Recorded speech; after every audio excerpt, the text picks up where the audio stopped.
Untamed is going to be untamed. It's going to be a little crazy. I want to talk to my people. I want to talk to my brothers and sisters. We can have grace and humility in how we interact with other people. Oh, hot dog, look at you. And nobody talked about what's really happening.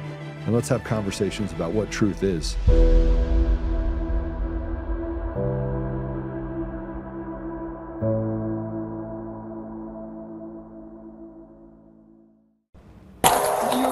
Yes, I am. Newly released body-worn camera footage from Lumberton Police shows the response to Mayor Gina LaPlaca's alleged DUI. Officers met her at her home around 5:40 p.m. on March 17th as she gets her toddler out of the car. She stumbles almost immediately, and an officer asks her about the damaged side mirror.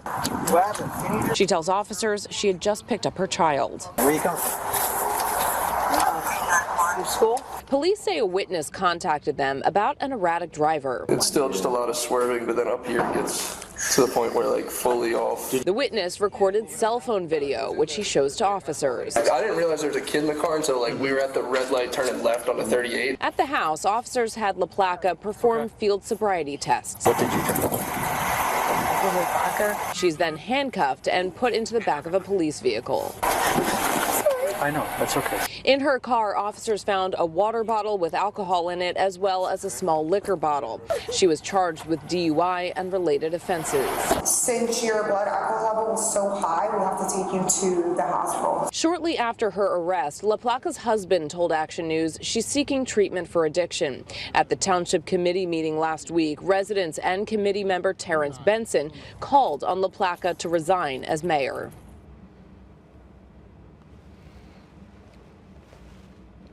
Now, why did I bring that up? I bring this up in response to what happened to Tina Peters with the disgraced state senator who was charged with 4 felonies and the fact that they got probation. I bring this up because DAs are designed to basically enact whatever they want to on us, the have-nots, but allows people like this woman who was so intoxicated she had to go to the hospital, who had her kid in the car. Now, any other time, they would have thrown the book. They would have thrown the absolute book at you. They would have thrown the book at me. They would have published all sorts of stuff about me, but they didn't publish much about her. No, they wanted to make her the victim and said she was seeking help for addiction. So what happened in March worked its way through the system.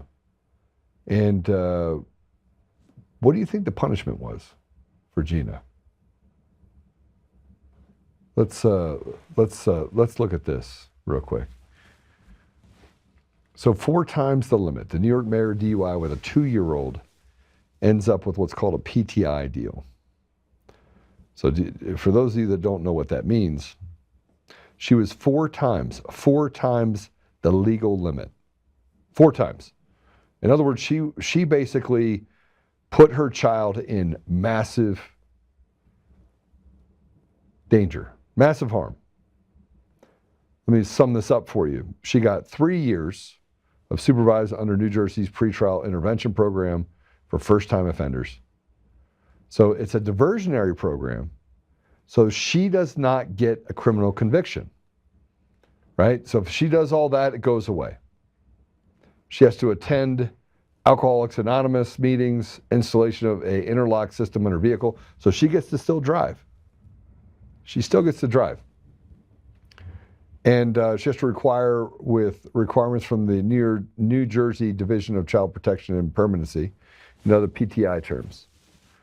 So the outcome of this is 4 times the legal limit. 4 times. So if you're an illegal, you don't get kicked out of the country for raping children. No, they hide you from ICE and they try to make them victims. But here's the outcome. No jail time.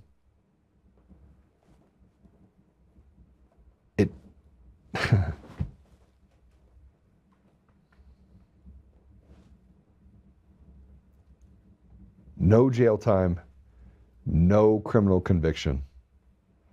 She had to step down as, well, she was ousted as the mayor, but she's currently still a Lumberton Township committee member, and she has plans to run to be reelected there.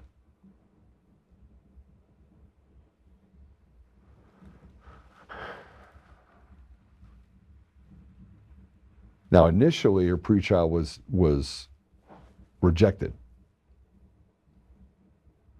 but she pled guilty on Monday to driving under the influence, and then she got put into that PTI program, hoping that no one would pick this up. So how do you get these breaks? How do you get these breaks?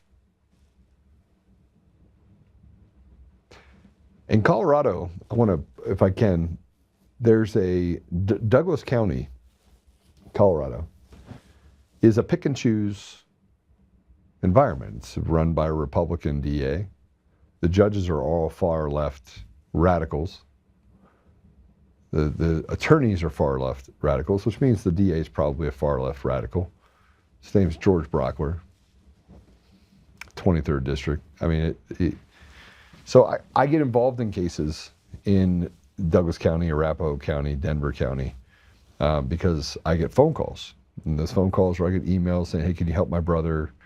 And so there's times that I will show up for them and help them if they don't have an attorney. And these are guys that, yeah, I mean, I played football with, or I met through, they saw something and said, hey, this guy will help you. There's a guy in Douglas County that got in a fight at Waffle House, and they, you know, he had a pretty dicey history, right? But he'd been somewhat clean for the last 9 or so years. And he just got sentenced to, I think, 15 to 20 years in prison for a fight at a Waffle House, where the guy called him and used the hard R and the N word.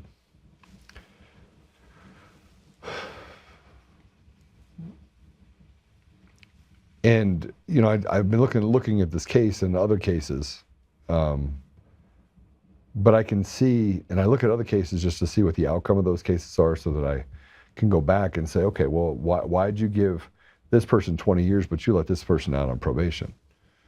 And you would think that it'd be pretty consistent, that justice would be blind, and you'd have, here's a consequence for it. By the way, I'm not saying that she should go to jail for 20 years, but she had her 2-year-old in the car 4 times the legal limit, and she had to drink that bottle, right? So she knew when she put that bottle to her lips that she could have crashed and killed her 2-year-old in the car. But you don't get these breaks. These breaks aren't afforded to you. And they're not afforded to you in conservative areas or liberal areas, because just because you're conservative doesn't mean that the people reigning over you are conservative, or the people reigning over you are consistent or good people.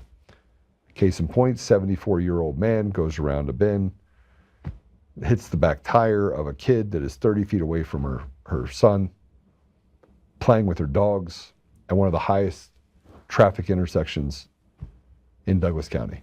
10,000 cars a day. I've now had to research this other person, because this person that's 74 years old is a friend of mine. Well, they arrested him and charged him with all sorts of crime, but did not charge the woman with child abuse. This 4-year-old was on a bike that he had only had for a very short period of time. He wasn't wearing a helmet and was 30 yards, away from her son, tending to dogs in a busy intersection. He gets knocked over. My 74-year-old friend had no idea he hit anyone. The car didn't register, which typically the cars are brand new. Tahoe would have registered. Goes around the bend. She's screaming at him. He thought that it had to do with the dogs. Kept going. A little bit of confusion. Car pulls in front of him to stop him. He has no idea. Still didn't know that there was a little kid back there. Still didn't know that he was the one that hit him. Still didn't. Nobody talked. I mean, literally, it was just pandemonium. Well, when he hit the back tire, the kid fell over, hit his head. 30 feet. Who in their right mind that is not setting something up and is willing to use their kid as a pawn? This is my opinion, only my opinion. But who in their right mind would let their kid be on a bike 30 feet ahead of them in that type of environment? Anybody? With no helmet, on a bike he just got. Well, I'm going to tell you who, because now I've done all the research on it. Someone that has done things like this before, looking for opportunities. And the sad part about this is that the 74-year-old had to go and get a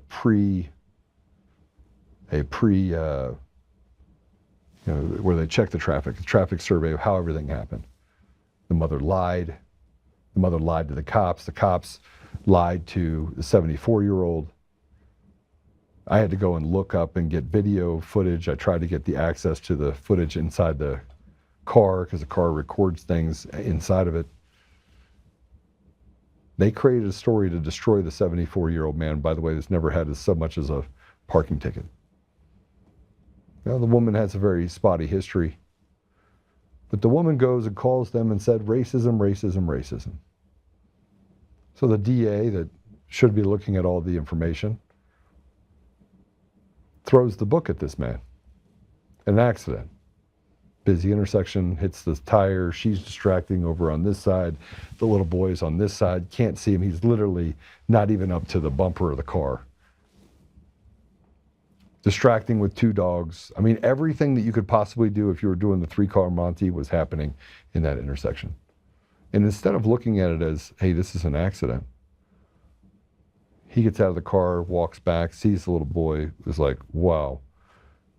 Police officer, he says, I don't think I'm the one that hit him. Police officer says, leave. Police officer has control, says, leave. They charge him with leaving the scene of the accident.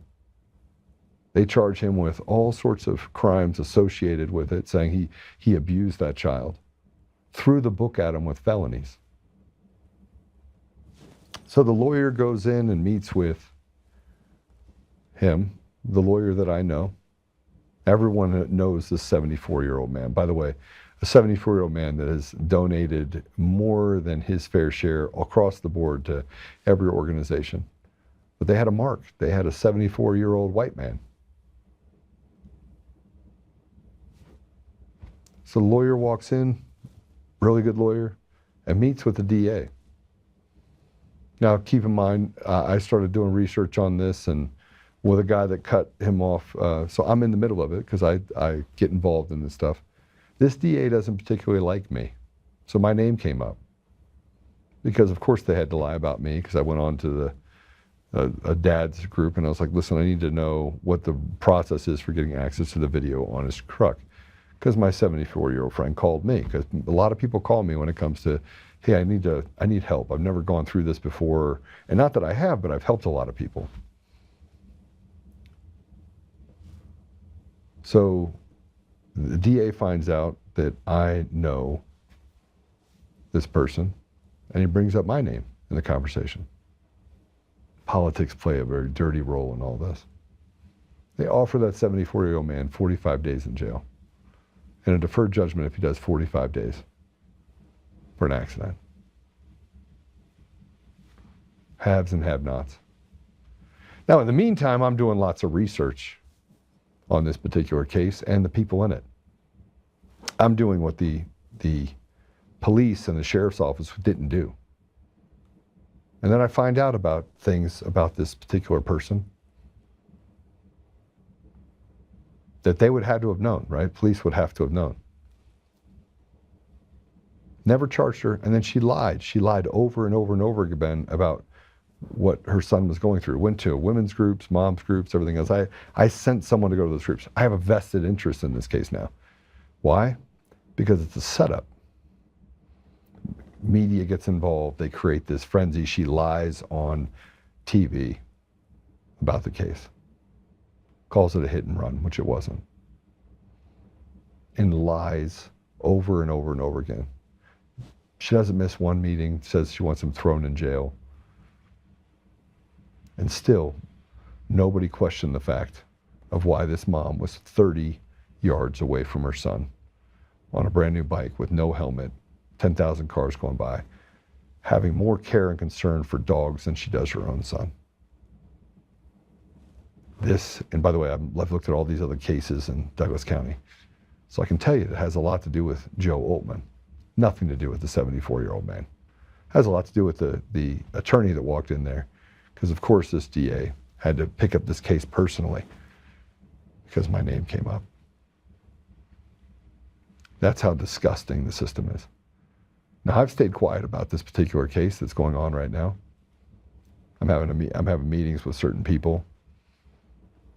I said that I wouldn't use what I know. I'd take it to them first. So I'm going to. But it's just another example. This woman could have killed her 2-year-old kid. They didn't charge her with child abuse. They didn't charge her with anything related to what she did. But if you would have done it, they would have thrown the damn book at you. Haves and have-nots. It's not a justice system. It's an injustice system. And our guest is going to go through that a little bit today as well. And instead of actually creating a system where we have people that are judges and DAs and people that are good people, and a checks and balance system that will allow for the people to have a bite at the apple if a judge was found to be inconsistent or causing harm to the community. They get qualified immunity and can do whatever they want. Same with DAs. They get to hide information. They get to, decide that, hey, I don't know if it's Joe that this guy doesn't like or if it's the attorney he doesn't like. But he gets to pick and choose and play God, lowercase g, and do so with reckless abandonment, reckless regard, while probably jockeying or having conversations with other people in politics to say, well, I know it'll bother Joe if I do this, so let's hurt this 74-year-old man. The only thing that DA didn't count on is the fact that I know a lot about that DA. And frankly, I haven't decided what I'm going to do. I'm going to see this case through, and I'm going to stand right next to my friend. 74 years old, never done anything wrong. It was a terrible, and by the way, the little kid, whether a pawn for the mom used in order to create this environment on purpose, which is my personal belief that that's what happened. Why? Because when I was younger, it happened to me. And I can smell a con when I can smell it. That's my belief. But whether that's the case, or whether it's a terrible accident where she's retarded and she cares more for dogs than she does her son and can't put a helmet on his head and has him on a brand new bike that he doesn't know anything about, he's never ridden before, and he's all full of 3 foot nothing. So either way, they didn't charge her with what they should have charged her with because they wanted to make Kabuki theater and they wanted to go after a 74-year-old man. They wanted to do it so that they could look the part and then use it as a media circus for an accident to hurt this 74-year-old man. I'm disgusted by the police. I'm disgusted by the DA. And I'm even more disgusted that they can pick and choose winners and losers based on this system. But that's what we get. That's the judiciary. And it's probably 99% of our problem in this country. Take away qualified immunity, make it so that a citizenry community can actually go out and get rid of judges. Have a checks and balance system that allows for you to get rid of evil. And guess what? Things start to regulate themselves. But now let's talk about this judge in North Carolina who became a judge. This is called Habekah Cannon, a far-left Democrat, was just elected as a judge in North Carolina. She called herself an abolitionist who will get you out of the cage. She was arrested 3 times during the George Floyd riots.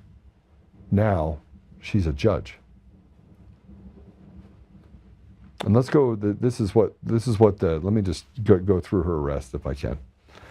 The one arrest is, she was arrested on June 16, 2020 during a mass arrest of 43 people as a jail support hub outside the county jail.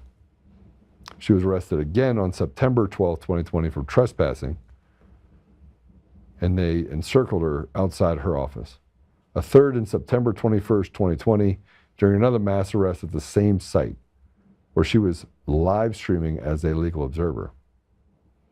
These arrests stem from her activism and volunteer work for protesters, including legal service.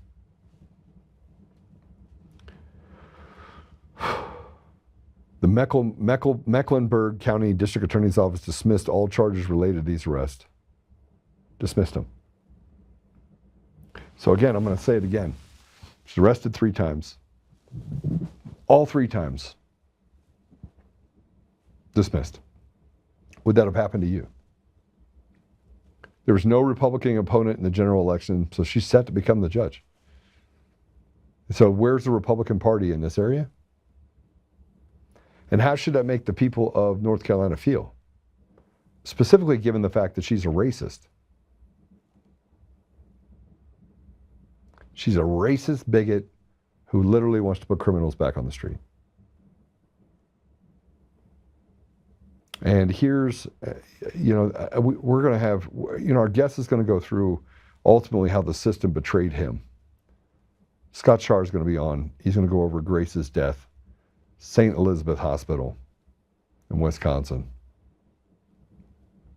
The fact that they overdosed her, not once, not twice, but 3 times, ultimately a 3rd time, killed Grace. Now, there's some things that we're going to talk about in that case that is going to absolutely just turn your stomach. And Scott wrote a book about it. But every day we get more and more information about judges. And if you want to talk about who is the enemy of the people, well, it's not very hard to see. I'm telling everyone that's listening to this podcast that if you want to know who the enemy of the people is, it's pretty easy to see. They're the people that are bullying with impunity people in the public. They are the judges. They are the DAs. They are the lawyers that use the system while letting criminals become judges. And here's a video in San Francisco Mayor Daniel Lurie. Well, this is the Democratic. He calmly walked away while using his. Let's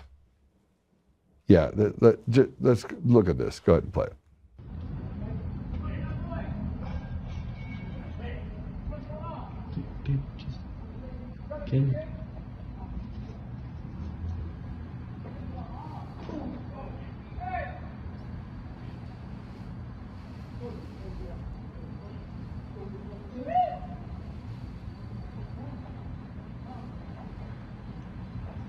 Where did the mayor go? So let me just say that the security detail officer was body slammed, hit his head. And Lurie just watched briefly and then just walked away unharmed.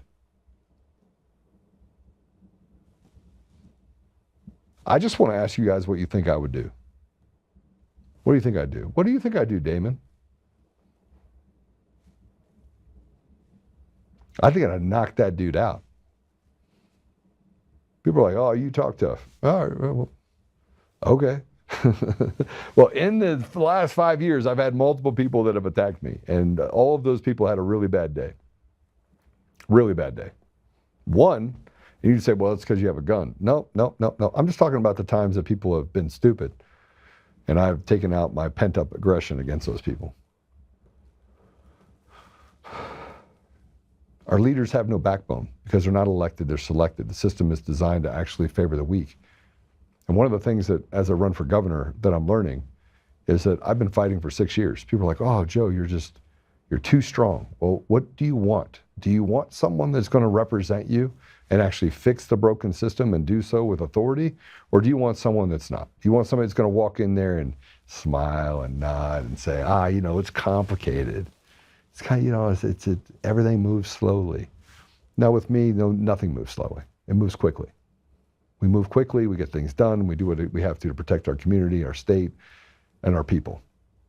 Our people are not the grifters inside the government that have bloated it from 12 billion to 44 billion. Those aren't my people. And change the rules, no, those aren't my people. My people are the people. That's my people.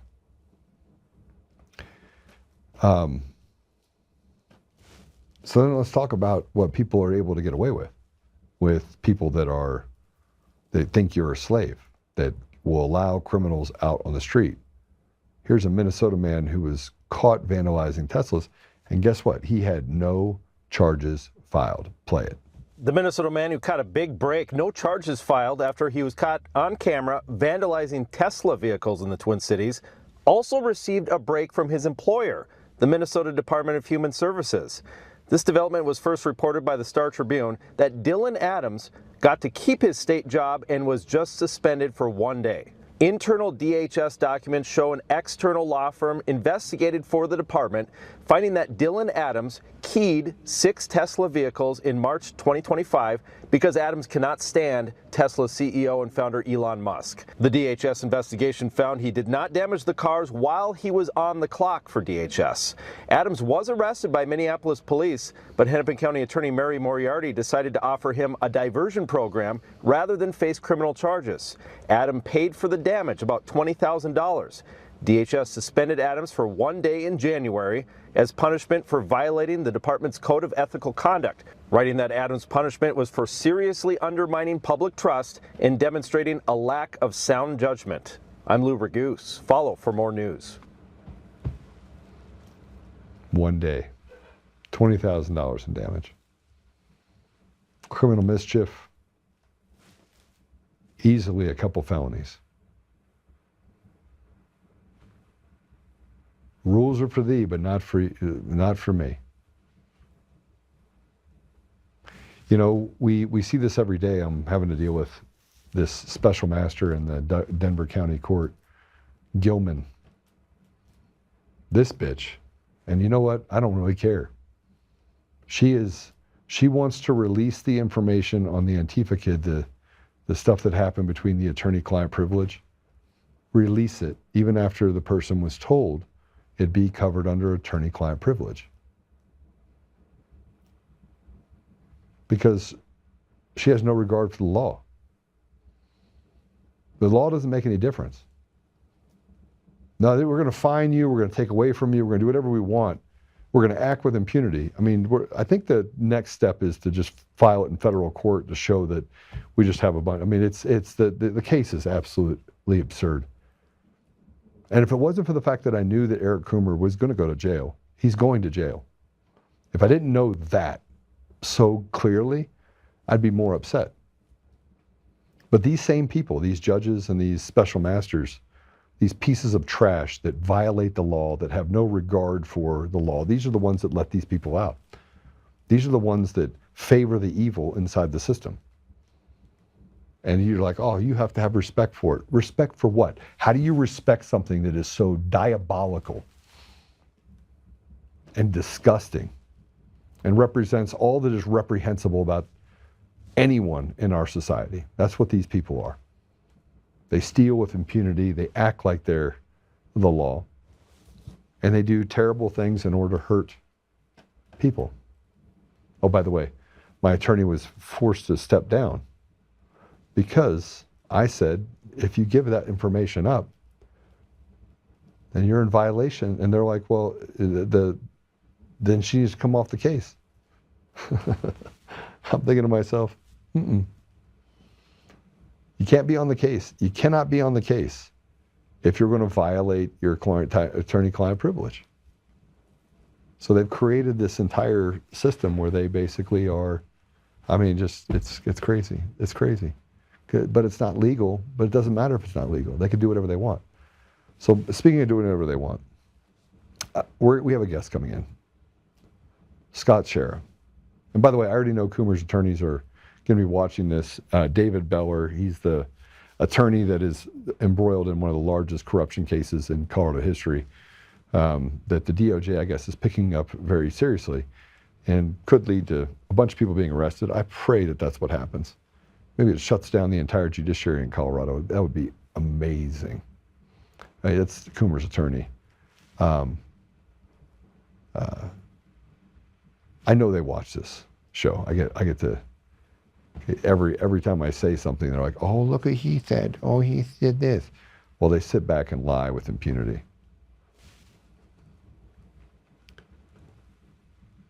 Our guest coming in his name is Scott Schara. You guys know him from Grace Schara. Grace was killed she was murdered in the St. Elizabeth Hospital in Wisconsin.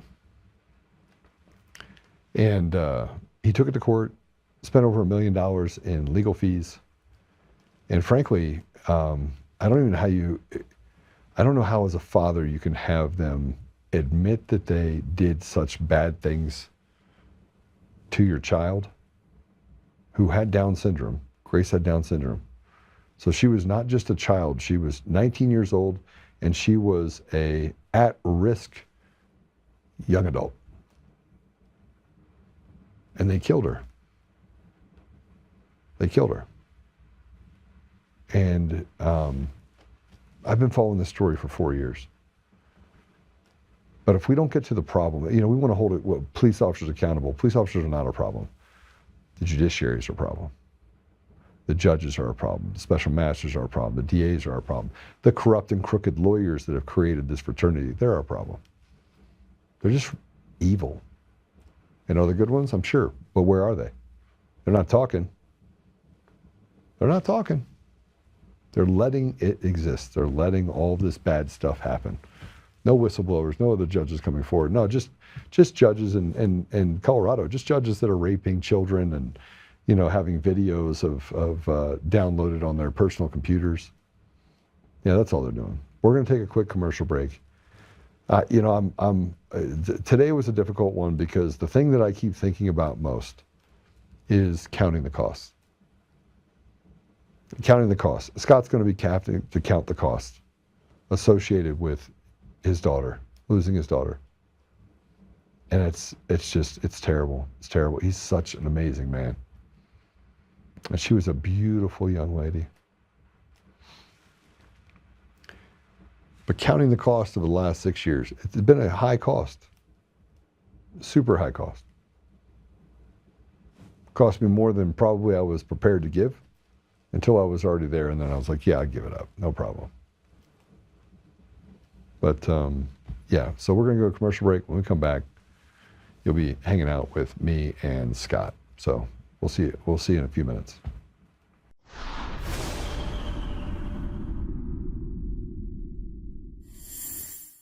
Hi, I'm Joe, Supreme Leader of DCF Guns. What is DCF Guns, you ask? We're the best damn gun store and range in the universe. Do we have guns? We have all the guns. We got small guns. We got big guns. We even have beastly guns. We offer all types of training, and we have 5 ranges across our 3 locations. I'm a good shot. And of course, we have all types of ammo. We even have flamethrowers. Woo! We offer incredible membership opportunities, and members save even more on guns, ammo, and accessories. Come join the DCF family today, where we keep the range hot and the deals hotter.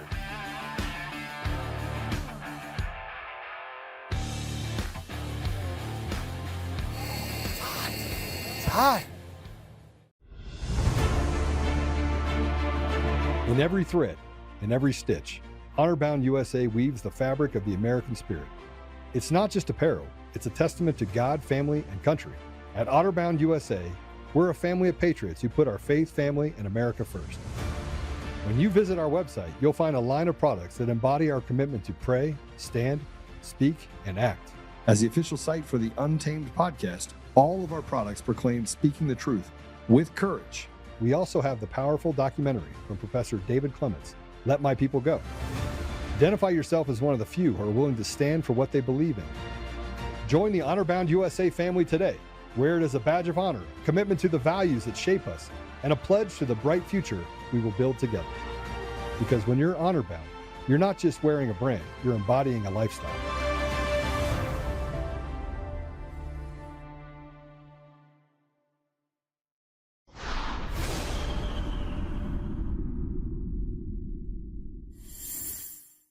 All right, so welcome back from the commercial. You know, we've been talking about counting the costs, and I told you we had our guest was going to be Scott Schara, who's going to be on, and I told you why. So I just want to bring Scott in, and we're going to talk through some things with Scott. So Scott, welcome to the show. Well, Joe, it is really a pleasure to see you again. It's been a good year and a half or so since I've seen you. Yeah. Yeah, and you haven't aged a minute, and I've aged like 30. I feel like I've been the president of the United States almost. Well, I'll tell you, our lawsuit aged me about 10 years, yeah. But thankfully the legal piece is over. You know, it reminds me of when the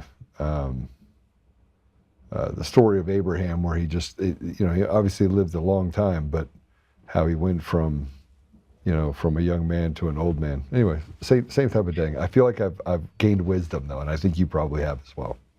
Yeah. Oh boy.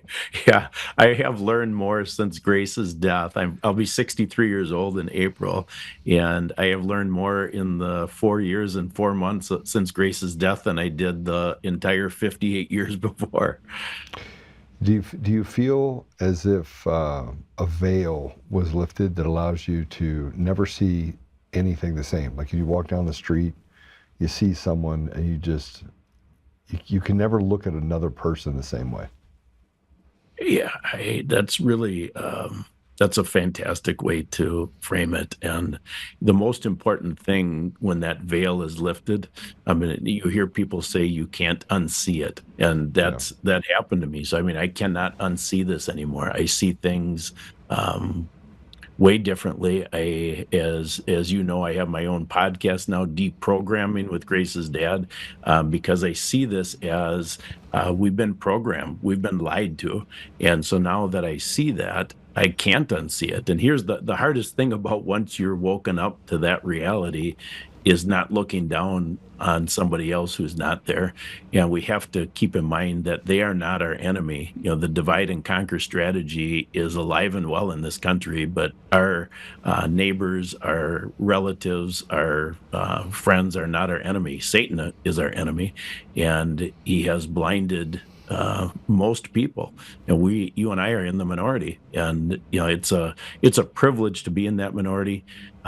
We know in the Old Testament the prophets were also in the minority. They kept speaking out, but nobody wanted to listen, and so our motivation becomes just like with Ezekiel in chapter 33, that we don't want. God commands us to speak out so that we don't have their blood on our hands. Scott, I don't know if everyone knows the whole story. I told a little bit of it before I brought you on here, but Grace was 19 years old. She had Down syndrome. I read something online that said that Grace tragically died at St. Elizabeth Hospital. And I took offense to it when I saw that, because I was like, no, she was murdered at St. Elizabeth Hospital. And you and I we were on the show before, and you're so calm, and I'm not. Like I want, I want what I know I shouldn't want for people that did that to Grace. And you have taken a much more forgiving approach. I just have to ask you the question, because I'm a father, and you don't even have to answer the question if you don't want. But how do you maintain such grace for people that were not, it was just evil? Yeah. I wish more people would ask that question, because it would allow me to tell the most important thing I could ever say on the air, which is I can't. And the reason I can't is because nobody can forgive the persons who killed your daughter. So the doctor and nurse who killed Grace, of course, I don't have that ability. But what happened to me, Grace's last day on earth was October 13th of 2021. I went into a different hospital on October 16th. I just about died that day. I made it through. And the next day, an interesting thing happened, and it was the best day of my life. And what happened on October 17th of 2021, I had prayed probably 20 years earlier for God to do whatever he needed to do to break me. And that's where I became broken. And he gave me the spirit of forgiveness towards the doctor and nurse. And so consequently, when we filed our lawsuit, our wrongful death lawsuit, and it was neat that the jury got to hear this, even though it wasn't right, because it brought in my religious beliefs, which were not supposed to come into the trial. But regardless, it doesn't matter. I mean, they got to hear the truth. So that, they asked me on the stand, what's the reason that you filed this lawsuit? And I said, for repentance. So what do you mean? Well, if the doctor and nurse who did this to Grace repent, more lives would be saved than I'm just a dad. I'm a nobody. But think about a doctor and nurse who did this, and they come forward, they repent and come forward, and then walk arm in arm with me and talk about what is actually going on in the American medical system. We could have brought down the house of cards if repentance happened. So anyway, God did that for me. If we could do that on our own, there's no such thing as the gospel. Jesus Christ came for nothing if we could do that on our own. So that's how it happened, Joe.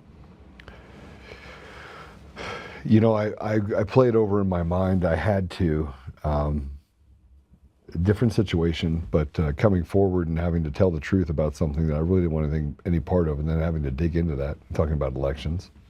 Because in large part, I say that stolen elections are not a victimless crime. And in large part, what they did with COVID was committed genocide across the United States. Millions died.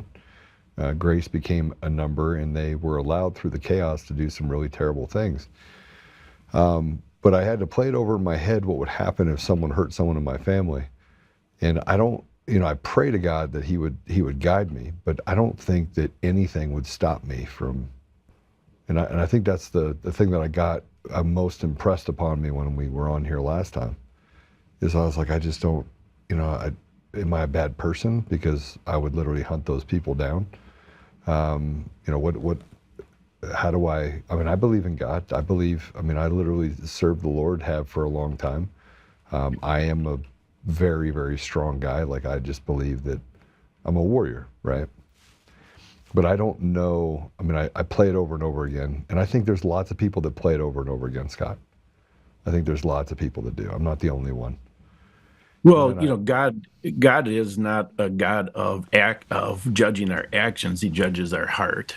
And I watched a movie where it was based on a true story. I wish I could remember the title right now, but I watched it right after the trial was over, and it was recommended by one of the attorneys, and it was a movie down south. A black man's daughter was raped by two white men, and he went into the courtroom, and not in the courtroom, in the courthouse, when they were going in for one of the hearings, and he shot them both dead. And so then he had his own murder trial. And, the reason he shot them dead is he knew the legal system was going to set them free. And he had to take justice in his own hands. And he was acquitted in the murder trial. And when I watched that movie, I could see, again, God isn't looking at the action, he's looking at the heart. And, I can see that. You look at what we went through with the lawsuit. Of course, there's no justice. We lost 11-1. How is that even possible? Well, that's ultimately a puzzle piece in my book, because we realize by looking at all of these antichrist systems, they're all in bed with each other. So the medical industrial complex is an antichrist tentacle. The legal industrial complex, they call it the justice system. Well, it should be properly called the injustice system. And, so when you come to grips with that, God tells us to, thou shalt not murder. It's murder, not kill. It isn't thou shalt not kill, it's thou shalt not murder. So I wouldn't judge you as a bad person if you did that, Joe. By the way, I read the jury instructions, which were stacked against you on day one. I don't think people understand that this was not a fair trial. This was not a get to see the information, make a judgment based on that information. It was, we're going to basically take a left, take a right, move around the facts of the case and make it so they could justify Grace dying. And I'm not sure that everyone understands that. So can you explain that? Because I did. I read the entire docket, including the jury instructions, and I was disgusted by the jury instructions and even what the judge did in the case, in order to limit information that the jury was allowed to hear. It's way worse than what people think. It's I'm impressed that you did that.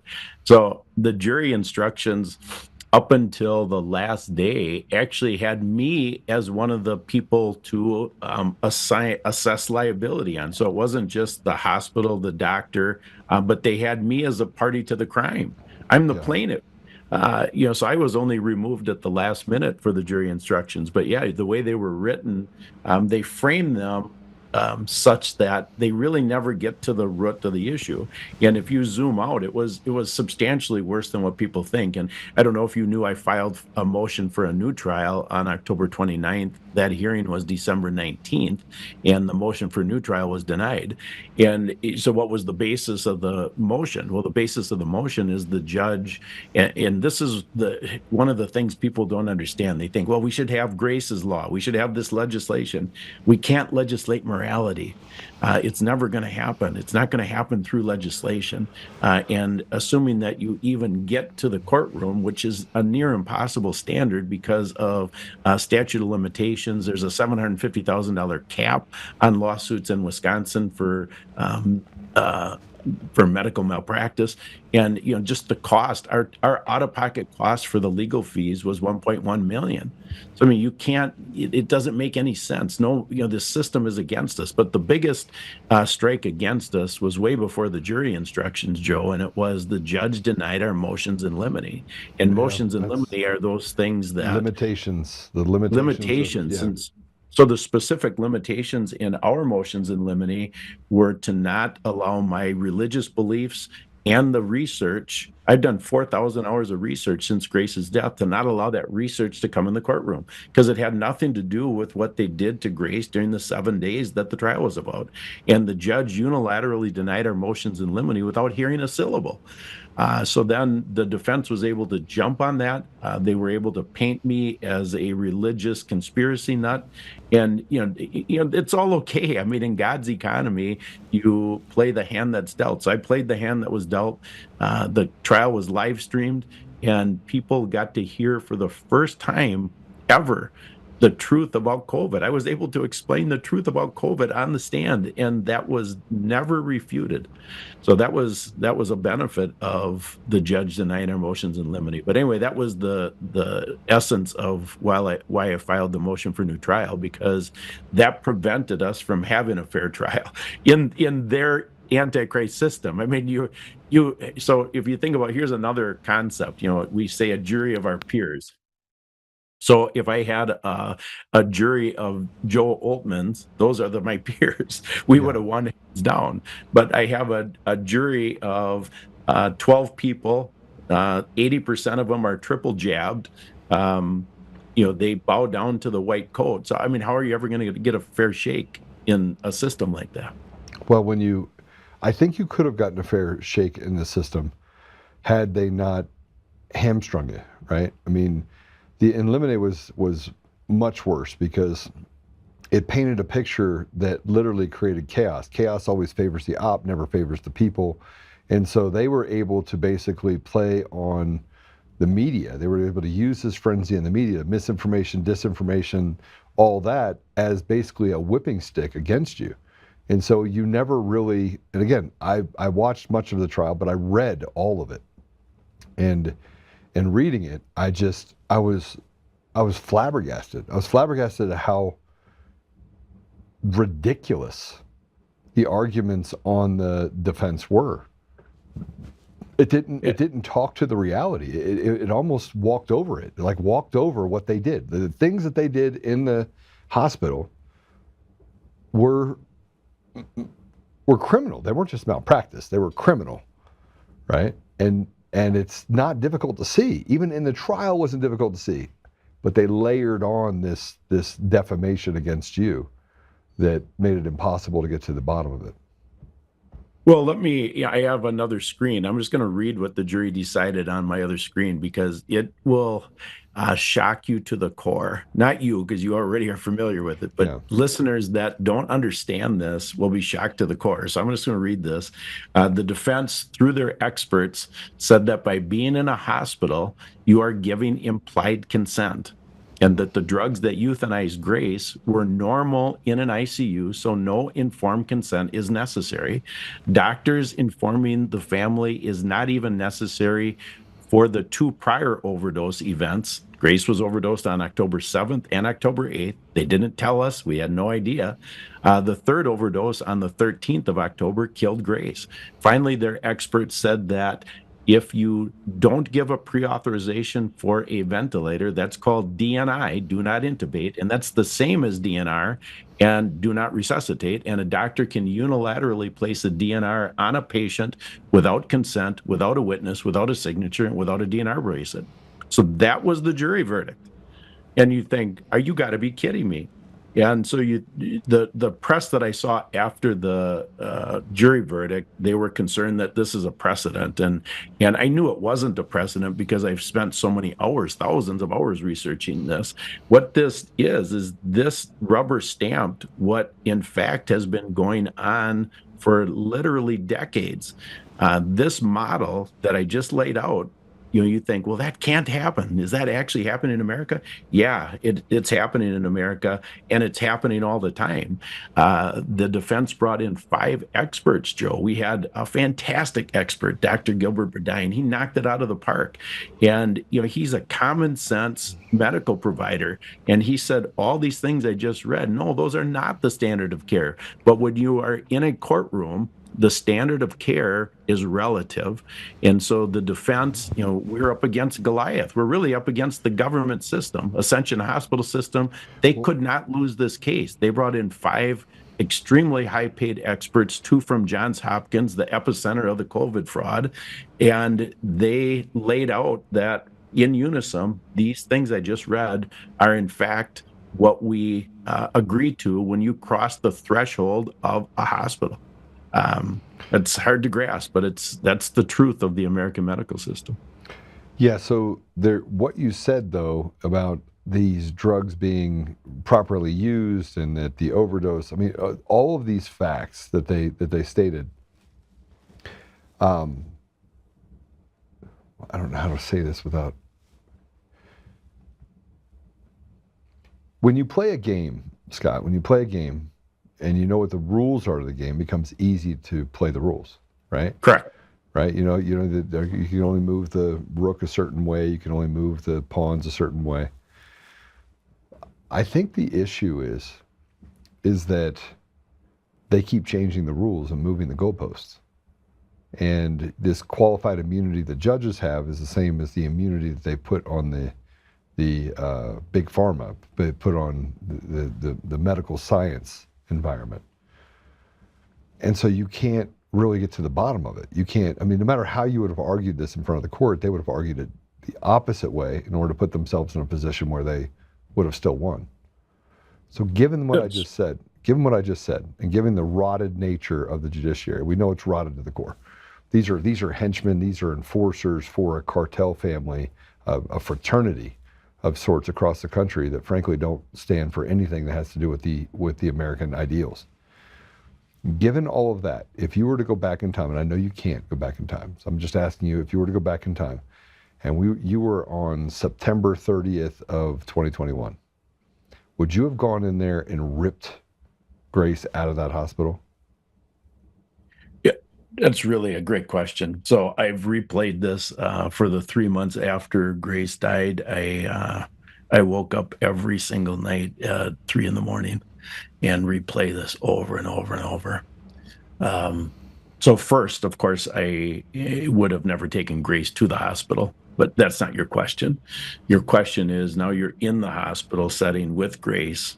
Would you have ripped her out? And the answer is yes, but I want to tell you how I would get there, because I wasn't awake at that time to what I know now. So what I know now, Grace would be alive today, even if she objectively went into the hospital on October 6th. And the reason I know that is because I would advocate differently today than I advocated back then. So what's the difference? The difference is the leadership role. What happens in these settings is you get into the hospital and you immediately become subservient to that system and you end up bowing down to that system. Well, to be blunt, that's bullshit. And I would never bow down to that system again. And I've had a chance to practice that now with two disabled people. My wife and I have rescued two disabled people practicing what I'm telling you. We rescued them out of a hospital setting. And you start with the leadership role. And what that means is that it doesn't mean that you're rude to them, but you start with the premise that I am advocating for my daughter. And what that means is that you can do nothing. You can't even give her a saline IV unless you get my written authority. Do we have a meeting of the minds? And if you don't have a meeting of the minds, you pull the person out. I mean, that's a no-brainer because that has to be the rules of engagement. You just mentioned about the rules of engagement for chess. Well, that's the rules of engagement for a hospital setting. And what has happened in our country, so, it's easy for me to throw the government and the hospital system under the bus, but we need to look at in the mirror because how many, so Joe, just think through, you want to get your windows washed at your home. All right, you're going to call a window washing company. We'll call it Acme Window Washing. And you're going to expect that they give you a quote. You're going to expect that assuming you hire them, they show up on time. You're going to expect that if they break one of your windows while they're washing them, they're going to fix it. They're going to be accountable. Okay, so then now overlay the medical system to that. You don't get any pricing. You can't shop around.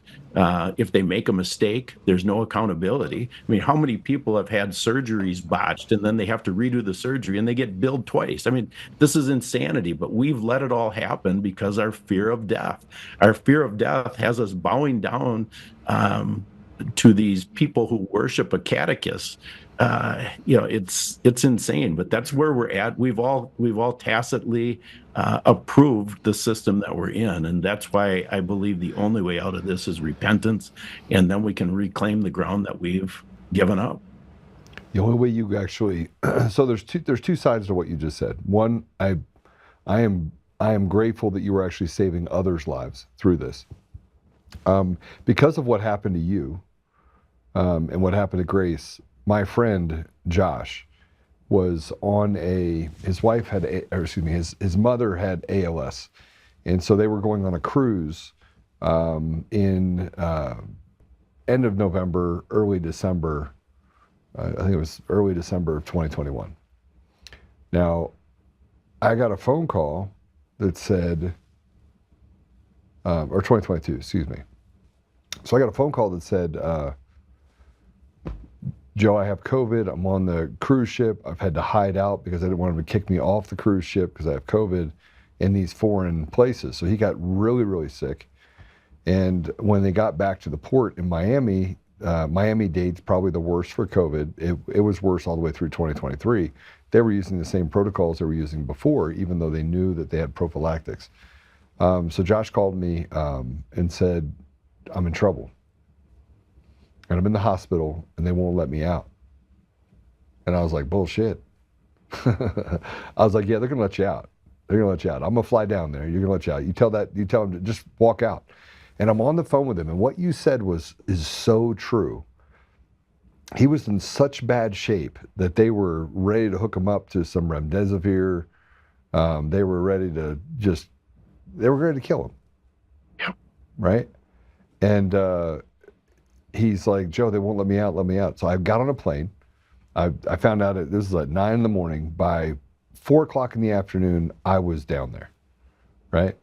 I was down there in Miami. I rented a car and I said, I will drive you back. Now I already had COVID in 2020, so I was like, I don't care. I'm good. Just be in the car with me. I brought an oxygen machine with me that I took from my friend Gordon, and that he had when he goes to the high altitudes. That was portable, and I put him in the car, and he looked like death warmed over, but they weren't going to let him out. And I'm screaming. I said, put it on speakerphone. I'm screaming on the phone, and Scott, I'm not like you, brother. I go straight to warrior mode. And I was like, I'm coming down there, and if I have to walk into the hospital, man, you better call in the National Guard. I mean, I was pissed. So they were like, yeah, we don't want the National Guard here. You can leave. Right? So they let him leave. He walks out of the hospital, and gets in my car. I think, I may have a little bit of fogginess. Maybe it was down the street from the hospital. Anyway, gets in the car. I take him right to a hotel, and I had to lie to the hotel. I had to tell the hotel it was in December of 2021, because the hospitals were still saying you couldn't, that you couldn't. They were still goofy, right? The hotels were goofy. Sure. And everybody had to wear a mask. I don't wear masks. But he had a mask on. He's white as a ghost. And I had to tell them, I'm like, yeah, he has cancer. I'm taking him down to, so that was our deal, is he's carrying an oxygen tank, which was like the perfect cover. He has COVID really bad. And we're getting him a hotel room. I didn't want to be in the same hotel room with him because he was coughing, and it was crazy. But had I not made that phone call and advocate, had I not had the conversation with you, had I not, saved my buddy Randall, because I had to sneak into the hospital and administer ivermectin and hydroxychloroquine in a saline solution into his IV bag and hide in this closet, sweating to death, wearing my badge from work, acting like I had been there before in scrubs that I shouldn't have been wearing, right?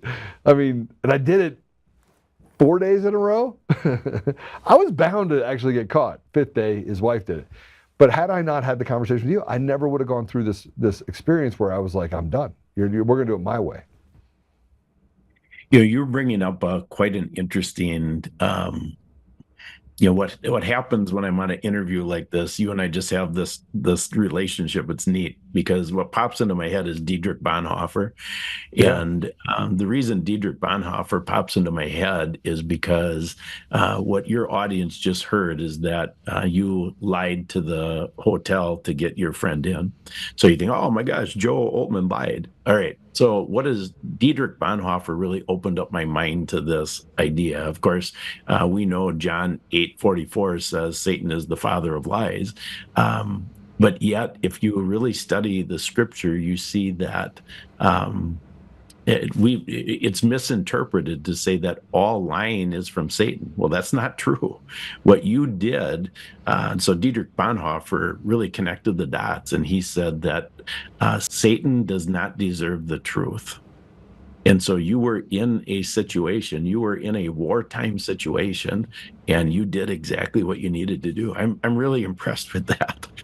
Wow. Yeah, I mean, look, and it goes, I'm going to tell you something. People always tell, there's one thing you can call me, you cannot call me, you can't call me a liar. You can't, because I have this thing where I'm driven by the truth, even if it hurts people. Yep. My wife says that it's like a knife. Like, hey, do I look nice? And I'm like, no, I really don't like that top at all. Yeah. Does this dress make me look fat? No. Yeah, right. No. I have learned that one where you just do this.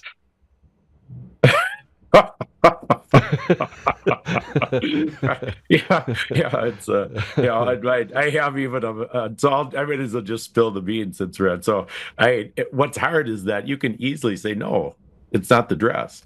But but the comma, when they hear the comma, then you got to fill in the rest. It's what you ate before you put the dress on. That's the problem.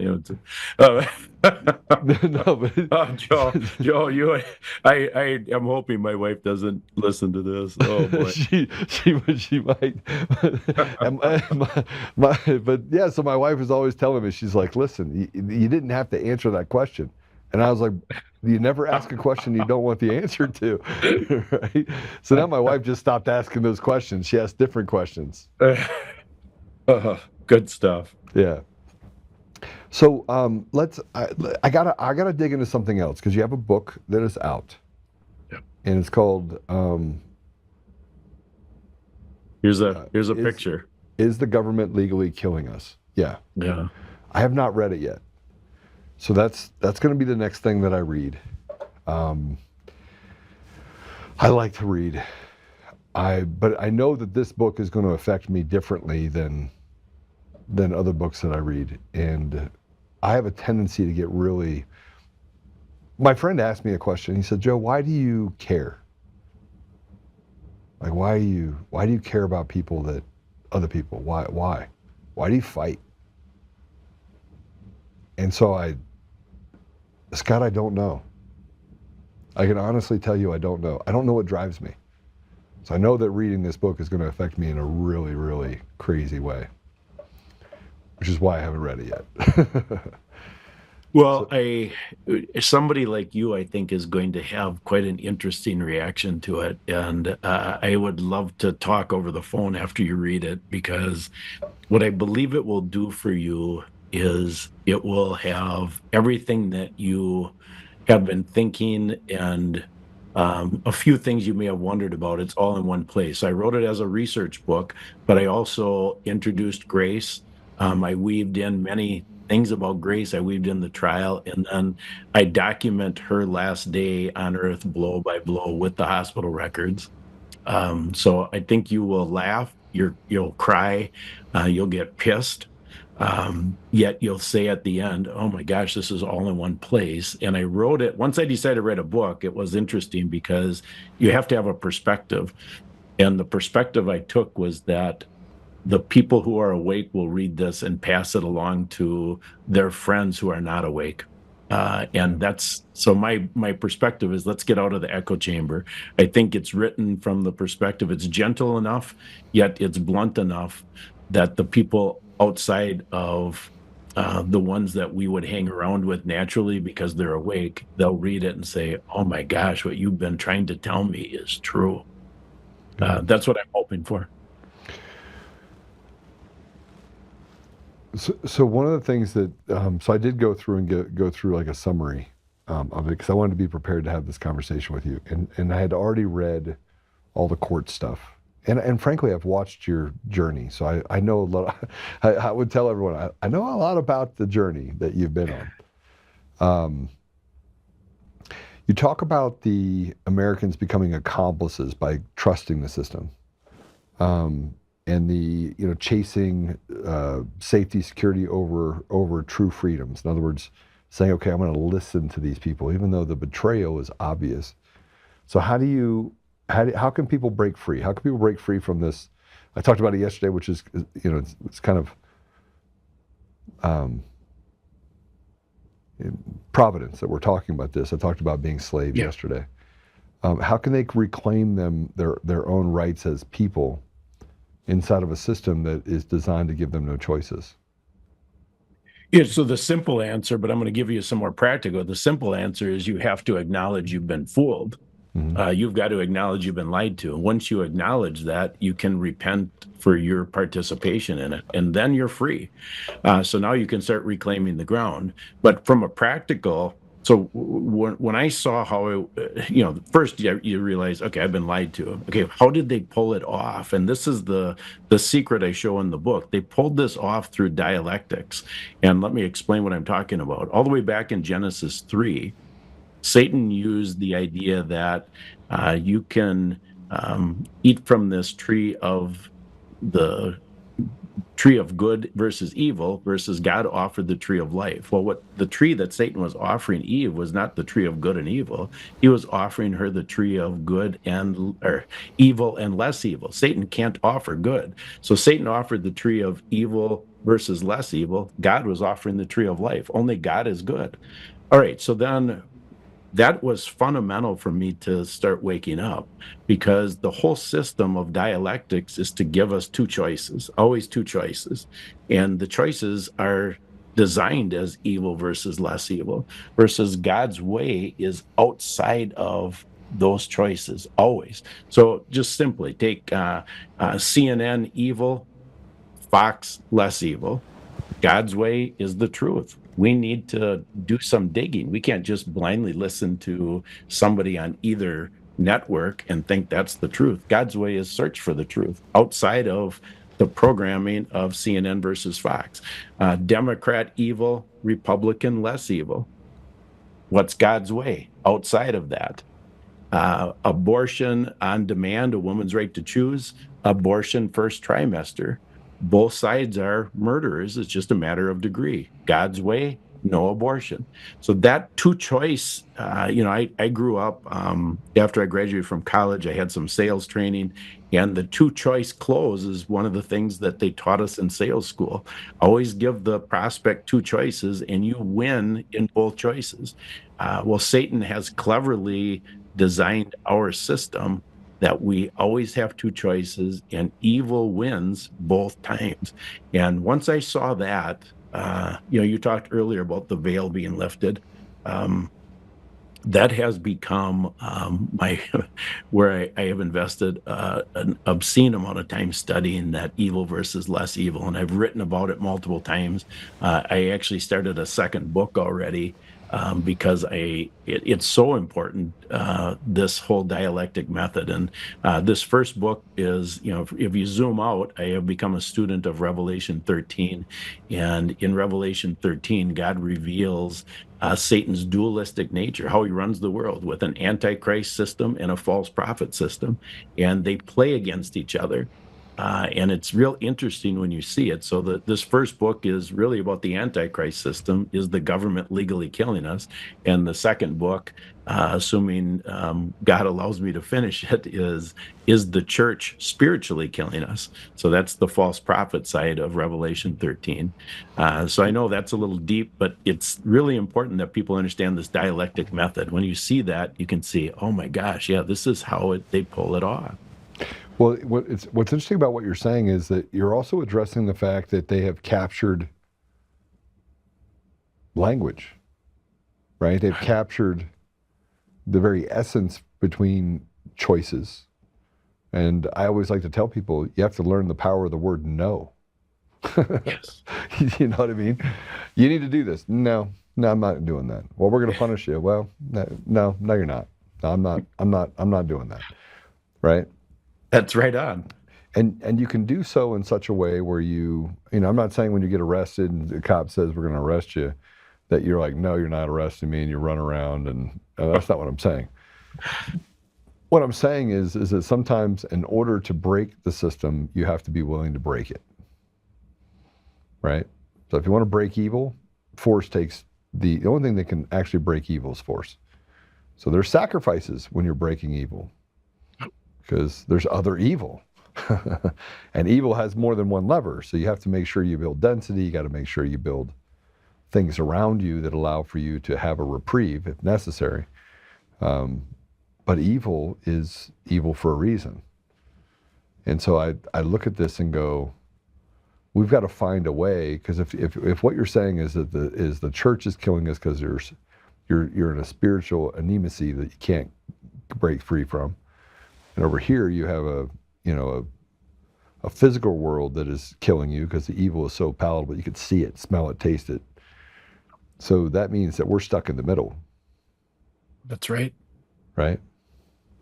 So we got to find a way to create a brotherhood or a community that allows for us to reject the parts of the spirituality inside the church that have betrayed us and fight against the physical evil that is trying to consume us. And the hardest part about that is God made us herd animals, and he did that for our protection. But Satan also knows we're herd animals, and we have a fear of being ostracized by the herd. And so it's uncomfortable to get outside. You and I are both we don't care about that, but that's not, they can herd the masses pretty easy. I was just thinking about masks when you were talking about that. You don't wear a mask. I don't wear a mask either. But I mean, if everybody just said screw it when they had this mask mandates, I mean, they could have never pulled it off. But the herd mentality, I can remember, people kind of getting right in our face in stores when we weren't wearing masks, and that's where our society is. So I don't think we're going to fix society unless God's wrath comes because of lack of repentance and brings us all to our knees. But I know what my responsibility is now. I'm not going to try to fix society, but I do want to help those who have ears to hear to search for the truth, and that's what has become our mission. Well, I tell you what, I don't want to take away from just how amazing this interview has been, but I want to also give you the time we got about 4 minutes left. I want to give you the time to be able to talk about, first of all, how do people get a hold of your book? I want to get that. How do they follow you? And then give an update on, I mean, obviously you asked for a new trial, you didn't get it. So, where are you in that process? Is there still other levers that you can pull? So yeah, I'll give you the final word. So the trial, the legals, that whole thing, we've decided to just stop. I mean, after we had the denial for the new trial, there was an important filing because we got to be able to have the record straight. I revealed what happened during the pretrial, the denial of the motions in limine. I was able to get on the record the illegal DNR, that it was illegal, and nobody refuted the motions in limine. So now the legal record stands. So why am I not interested in pursuing an appeal? Because it is the Antichrist system. God called us into it. We took it all the way to the end. We never had a settlement position. God knew the verdict before we ever stepped in the courtroom. My responsibility was to leave it all on the battlefield. So I'm very happy with the outcome because God's got this. As Grace would say, God's got this, Dad. So I'm ecstatic with the outcome. Millions of people saw some pieces of the trial live stream. As far as getting a hold, following me, we have Grace's main website has become a depository for my research. We have a Substack that I write fairly regularly. Up in the upper right-hand corner, you can subscribe to the Substack. And then you see the book you click on the book and it will give you the 3 different options for ordering. It'll tell you a little bit about the book if you want to read more, but then it's on Amazon, Barnes & Noble, and Goodreads. The book, unbelievably, even though the release date is next week, Tuesday, the 10th, I received my copy from Amazon today. It just came in the mail today. So they're sending it out early if you pre-ordered. We were number 1 on Amazon. I can't believe it. Number 1 for the last 4 days in a row. So I mean that is a miracle. I mean I self-published the book, of course, because it's too aggressive. I mean, I did not. A real good friend of mine reviewed it, Joe, and he said, "Scott, boy, I mean, you didn't hold back, and you brought all the receipts," which that's my research nature. So I'm ecstatic that we actually made it to the finish line. I never thought it would be because of how aggressive the book is, and we don't have free speech, etc. So I'm really hopeful people will read it, but then more importantly, pass it along to your friends who are not awake, because I think you'll see it's written from that perspective. And then just the 411 on the book proves the government has legalized medical murder. It's by design, and medical murder is in fact the number 1 cause of death in America. 1.7 million annual deaths, 142,000 new medical murders every single month right now. So I hope people will read it. I think it gives you the tools to protect yourself and also wake up your friends. That's amazing. Scott, I'm going to read it. I'll go ahead and order it. Actually, what I'd like you to do is I'd like you to sign a note in it to me. I'll order it, send it to your house, then have you send it to me. I'll one up you on that. If you text me your home address, I ordered 1,000 copies that I can do signatures, and I'll mail you one. All right, I appreciate that very much. I'll definitely send you my address. Scott, we end every podcast with a prayer. I'm gonna turn that over to you. Heavenly Father, thank you for this amazing opportunity with my brother Joe. We were able to shine your light on things that are evil today that we could have never done without the gift that you've given both Joe and I, the platforms you've given both Joe and I, and we thank you for that. We are thankful for your Son, Jesus Christ, who came to this earth, was crucified, died, and was buried, and rose again on the 3rd day, so that whoever believes in him will have eternal life. And that's why we're both doing this. We want everybody to bend the knee to Jesus Christ and get over the fear of death, because we know where we're going. Thank you, Lord. I pray these things in your Son's name. Amen. Amen. Scott, I look forward to talking to you again soon after I read your book. I'll probably have you back on because we can have just a dissect it there. I'm not going to tell you it's not going to be emotional at the time, but it probably will. Yeah, we can really get into it then. That would be a blast, Joe. Thank you. Thanks for having me. All right. God bless you, brother. You too. I've been following this story of Grace's for the last 5 years almost. It's been, well, since October of 2021. I think the first time I had him on was just after that, a month or so after that. And the strength that he has and the decisions, the resiliency that he has to keep going forward and to forgive people is I don't know if I want it, but it's an amazing gift that he can share with others. It's pretty special. So, all right, you guys know what to do. Apple Podcasts, Google Podcasts, Spotify, Pandora, iHeartRadio, TuneIn, and more. You can go to Rumble. You can go to the website at Untamed Nation. You can visit us we're on Facebook, which is blowing up. It's really a weird place for it to blow up. It'll show up under Conservative Daily or Untamed Nation. Or you can follow me. I'll put it on my socials as well. You can follow me on any number of those socials. What's weird is that I know that I am throttled on certain platforms because obviously it's just kind of the way it's supposed to be, I guess. But there seems to be like lifting that's happening, so I'm getting to reach more people. I'm never going to reach anybody on YouTube. I keep getting copy struck. So if you're over there, I'm just there just to annoy them. if you want to know the truth about YouTube. But hey, listen, enjoy your Friday. Have a great weekend. Love on your family. And we'll see you on Monday. I am going to be on, forgot. I will, as I said before at the beginning of the show, I will be on Peter Boyle's at 710 KNUS. I will be on that show. It's a Salem station tomorrow from 10 a.m. Mountain Time, which is noon Eastern, I think for 2 hours. So I'll be on with him until noon Mountain Time, which is 2 p.m. Eastern. Peter Boyles and I, if you don't know anything about Peter Boyles, it goes back a long way. Lot of things that Peter and I have not been on the same page for the last 4 years, but I think we're going to have a lively conversation. We're going to create a restoration of our relationship and get to the bottom of, why he feels our elections are safe and secure, which I don't actually think he thinks that. But we're going to get to the bottom of that tomorrow. So I hope to see you again, 710 KNUS.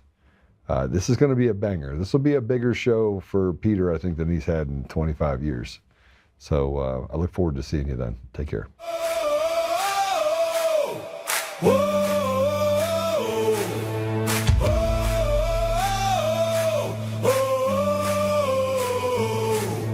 Rising from the fight for the forgotten and the free, exposing rigged machines, Kuma's lies, Dominion's deceit, pays a grand each day, shielding truth from corrupt halls, but he won't back down, standing tall through it all. Martin, Tina Peters break the chains that bind her tight, hand count votes and one day bring the fraud to light. No more mailing scams, no machines to steal the night, restore the people's voice, make Colorado right. Governor Oltmann, lead us voting true, badass for the have-nots, fighting through and through. Abolish property tax, cut the tolls away, shrink the bloated state, let the people have their say. It's our rally call, truth and freedom rise and watch the tyrants fall. Untamed Colorado, strong and proud, we'll be one man for the people, set our great state free.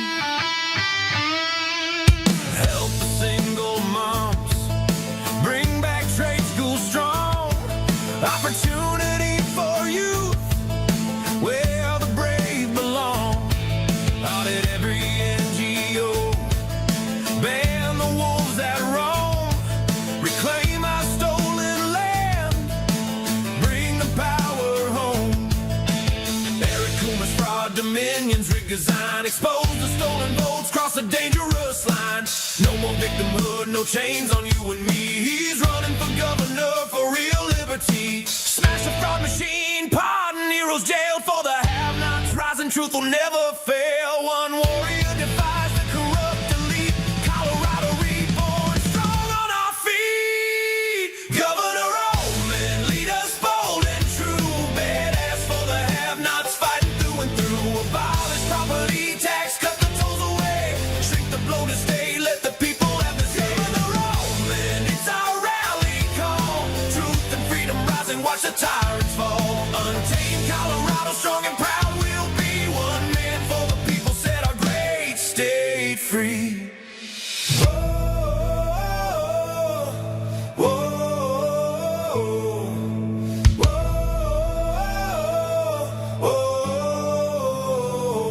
Governor Oltmann, lead us bold and true. Governor Oltmann,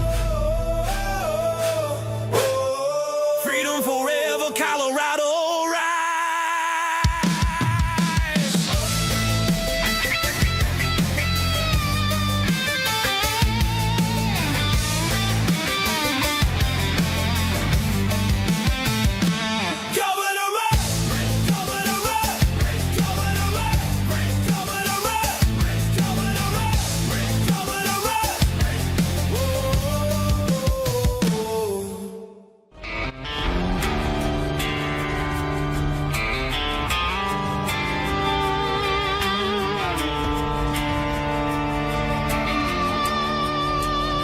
Rise up untamed, in the heart of the fight where the wild ones roam. Joe Oltmann's calling, bringing truth back home. From conservative daily to this untamed fire, we shatter the silence, lifting spirits high. No chains can hold us, no lies can prevail. Authentic and fearless on this rugged trail.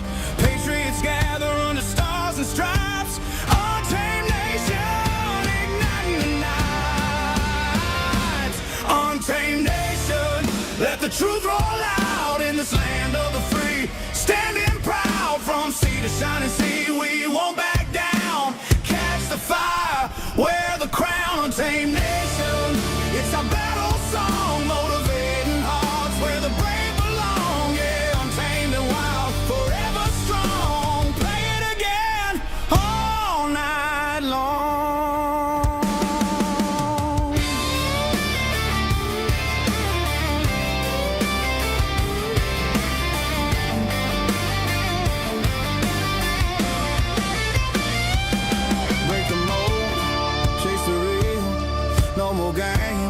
Time to heal. Joe's voice leads the untamed crew. Truth matters through and through. Untamed nation, let the truth roll out in this land of the free. Standing proud from sea to shining sea, we won't back down. Catch the fire, wear the crown. Untamed nation, it's our battle song, motivating hearts where the brave